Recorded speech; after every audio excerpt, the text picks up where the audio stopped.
नमस्कार, VT live में आपका स्वागत है। आपके साथ मैं श्रेया दिन भर की बड़ी खबरों के साथ हाजिर हुए हैं और सबसे पहले खबर बात करते हैं मध्य प्रदेश की राजनीति से जुड़ी हुई। मध्य प्रदेश की सत्ता से बेदखल किए जाने वाले पूर्व मुख्यमंत्री कमलनाथ रविवार को यानी आज मीडिया से रूबरू हुए और उन्होंने ये दावा किया है कि प्रदेश में उनकी सरकार दोबारा बनेगी। उपचुनाव में कांग्रेस को 20 से 22 सीटें मिलेंगी। कमलनाथ ने इस बात का भी दावा किया है कि उपचुनाव के बाद यहां बीजेपी सरकार सत्ता में नहीं रहेगी। ये तमाम दावे प्रेस कॉन्फ्रेंस के जरिए पूर्व मुख्यमंत्री कमलनाथ ने किए हैं। पूर्व मुख्यमंत्री ने रविवार को यानी आज उन तमाम आरोपों का भी जवाब दिया है जिसके जरिए बीजेपी उनकी सरकार जब सत्ता में थी उनको घेरने का काम करती थी। कमलनाथ ने यह भी कहा है कि कोविड-19 से निपटने के लिए तत्कालीन सरकार ने कई बड़े कदम उठाए थे और यदि सरकार नहीं जाती, अगर कमलनाथ सरकार अभी भी सत्ता में होती तो कोरोना नियंत्रण को लेकर हम दूसरे प्रदेशों से आगे होते, ऐसा कहना था कमलनाथ का। आज मीडिया से वो रूबरू हुए और ये तमाम चीज़ों के बारे में उन्होंने कहा है। सबसे बड़ी बात इस प्रेस कॉन्फ्रेंस में ये थी कि उन्होंने ये दावा किया है कि उनकी सरकार दोबारा बनेगी। उन्होंने कहा है कि तत्कालीन सरकार ने कोरोना वायरस के चलते आईफा अवार्ड को स्थगित करने का फैसला लिया था। साथ ही प्रदेश में टेस्टिंग की व्यवस्था को बढ़ाने के लिए टेस्ट लैब को चिन्हित किया था। मेरे मुख्यमंत्री रहते हुए मुख्य सचिव और कलेक्टरों को जरूरी दिशा निर्देश जारी किए गए थे। कमलनाथ ने बीजेपी सरकार को कोरोना नियंत्रण के प्रयासों को नाकाफी बताते हुए जोरदार हमला बोला। ऐसी तमाम आरोप आज कमलनाथ ने प्रदेश सरकार पर लगाए हैं। इसके साथ साथ उन्होंने ये भी कहा है कि प्रदेश में किराना दुकानों के बजाय शराब की दुकानें खुल रही हैं। लेकिन इसके बीच एक बड़ी खबर सामने आ रही थी कि सूत्रों के हवाले से खबर सामने आ रही थी कि शिवराज सरकार ने ये फैसला लिया है कि जब तक लॉकडाउन अभी खत्म नहीं होता है 17 मई तक, तब तक शराब की दुकानें नहीं खोली जाएंगी। तो ये तमाम चीज़ें आज पूर्व मुख्यमंत्री कमलनाथ ने प्रेस वार्ता में कही। पहली प्रदेश की बड़ी खबर। अगली खबर की ओर चलते हैं।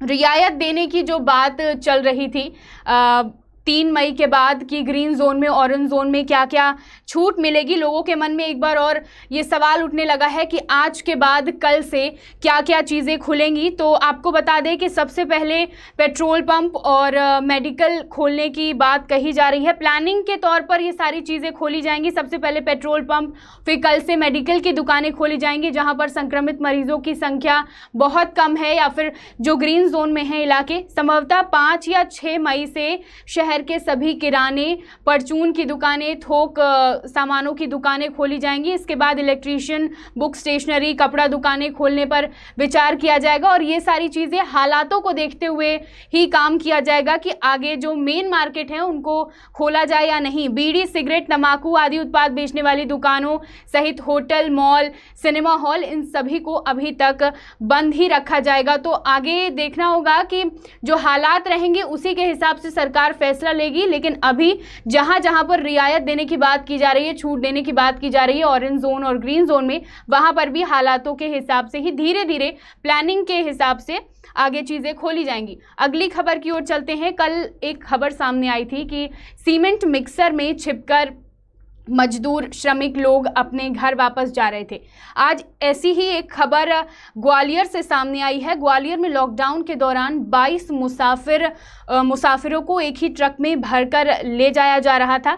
जो जानकारी मिल रही है, आपको बता दें कि ये ट्रक इंदौर से यूपी जा रहा था।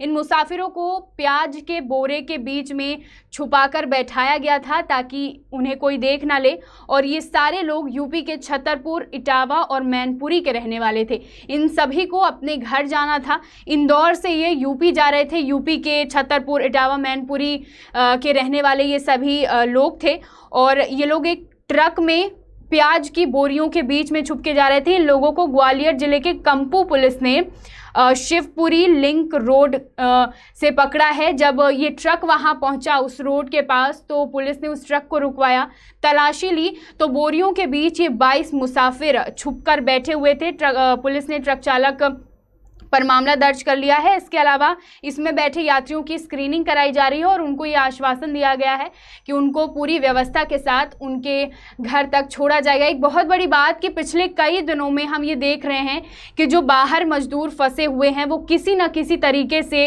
अपने घर पहुंचना चाह रहे हैं। कल सीमेंट मिक्सर में बैठकर लोग आ रहे थे, लोग अपनी जान की परवाह नहीं कर रहे हैं, बस उन्हें किसी भी तरीके से अपने घर पहुंचना है जहां पर वो काम करते थे, जहां पर वो अपनी रोजी रोटी कमाते थे।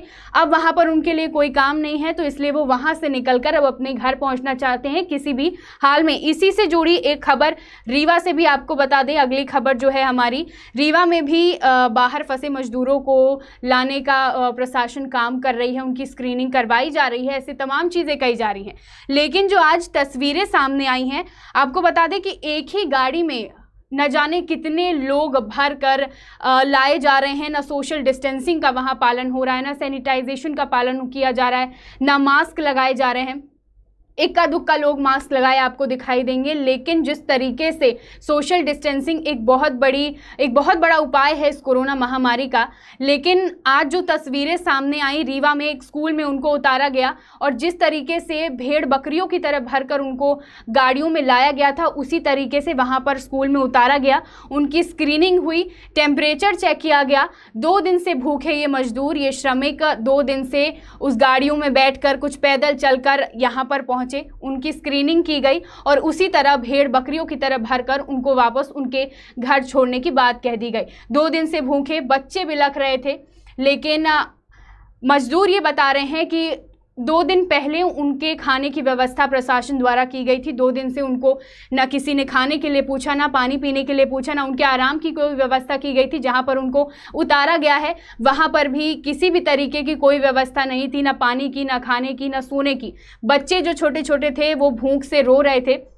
ये तमाम जो तस्वीरें सामने आ रही हैं, कहीं ना कहीं प्रशासन जो बड़े बड़े दावे कर रहा है कि हम मजदूरों के लिए व्यवस्थाएं कर रहे हैं, बसें चलवा रहे हैं, तो ये तमाम दावों की पोल खुलती जा रही है। और आखिरी में मैं आपसे कहना चाहूँगी, जो रियायत की बात की जा रही है अलग अलग शहरों में जहां ग्रीन जोन है, तो रियायत के बाद एक बहुत बड़ा सवाल ये होगा, देखने वाली बात होगी कि छूट देने के बाद सोशल डिस्टेंसिंग का पालन किस तरह से होता है। तो आज की प्रदेश की बड़ी खबरें, इसी तरह की खबरों के लिए बने रहिए विंध्या टाइम्स के साथ। बहुत बहुत धन्यवाद।